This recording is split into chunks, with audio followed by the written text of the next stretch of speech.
ভালো করে বুঝবেন, বর্তমান বাংলাদেশের যে অবস্থা, তাতে মোল্লা বাড়ির একটা সন্তানকে যদি কোনো একজন মানুষ জাগতিক শিক্ষায় উন্নত শিক্ষিত করার জন্য প্ল্যান করে, তাহলে তাকে 3 বছর 3.5 বছর বয়সী বন্ধুরা আমার স্কুলে পাঠাইতে হয়, কেজি, কিন্ডারগার্টেন, প্রি ক্যাডেটে, ইংলিশ মিডিয়ামে প্রথমে প্লে করবে, তারপরে নার্সারি, তারপরে কেজি 1 2 3, তারপরে বন্ধুরা আমার প্রাইমারি, এরপরে হাই স্কুল, তারপরে বন্ধুরা আমার উন্নত কোনো কলেজ, তারপরে ইউনিভার্সিটি।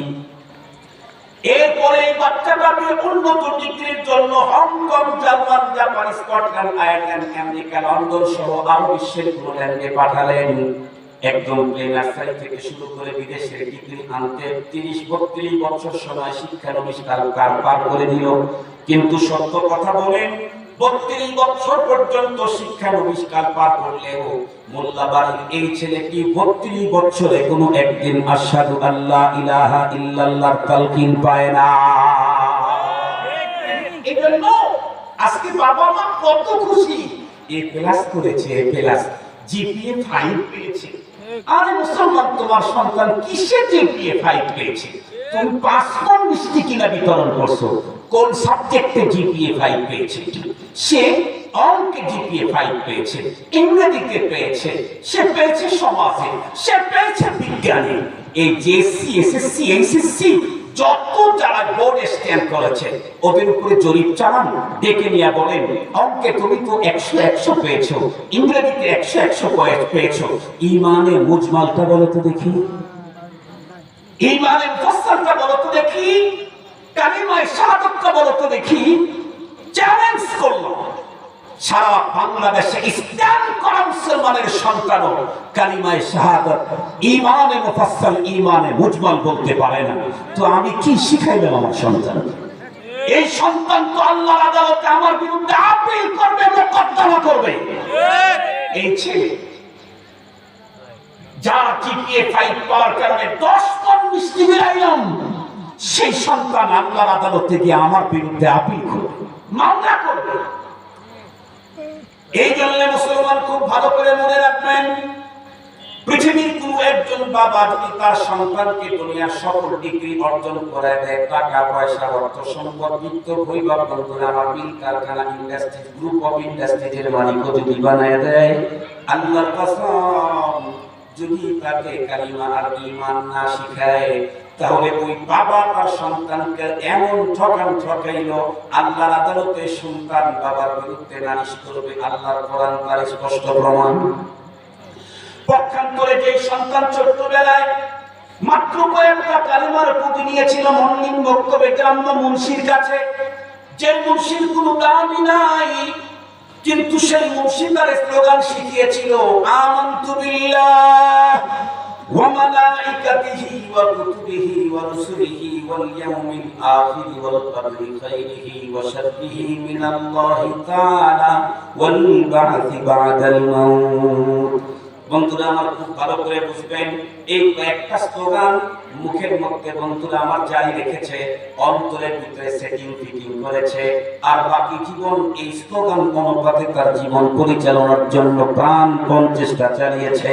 বলে এই লোকটার মৃত্যুর সময়টা কেমন হবে, স্বয়ং আল্লাহ তার কোরআনে হাকিমে বলেন, ইন্নাল্লাযীনা ক্বালু রাব্বুনাল্লাহ সুম্মা ইসতাকামু তাতানাজ্জালু আলাইহিমুল মালাইকাতু আল্লা তাখাফু ওয়া লা তাহজানু ওয়া আবশিরু বিল জান্নাতিল্লাতী কুনতুম তুআদুন নাহনু আউলিয়াউকুম ফিল হায়াতিদ দুনিয়া ওয়া ফিল আখিরাহ নাহনু আউলিয়াউকুম ফিল হায়াতিদ দুনিয়া ওয়া ফিল আখিরাহ।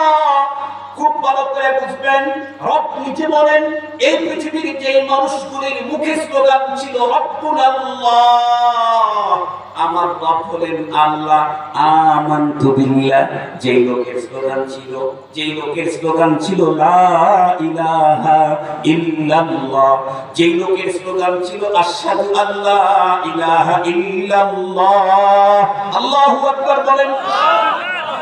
এই স্লোগানের উপরে সে তার পুরো লাইফটা কি কাটায় দিয়েছে। ঝড় এসেছে, তুফান এসেছে, সাইক্লোন এসেছে, জেল হয়েছে, জুলুম হয়েছে, নির্যাতন হয়েছে, কিন্তু রব্বি আল্লাহ স্লোগান থেকে পিছপা হয় নাই। আল্লাহ বলেন এই লোকটার মৃত্যুর সময় যখন গুনাহ আসবে, যেই ফেরেশতা এই লোকটাকে জান কবজ করার জন্য আসবে, এই ফেরেশতা এই লোকের কাছে এসে জান কবজ করার আগে তার সঙ্গে আত্মীয়তা হৃদ্যতা করতে থাকবে। জান কবজ করার জন্য আসছে, এসে আমার সাথে মহব্বত করতে থাকবে, হৃদ্যতা করতে থাকবে, আমার সাথে মজার মজার কথা বলবে। কি বলবে তা জানেন? বলতে থাকবে তোমাকে তো নিয়ে যাবে।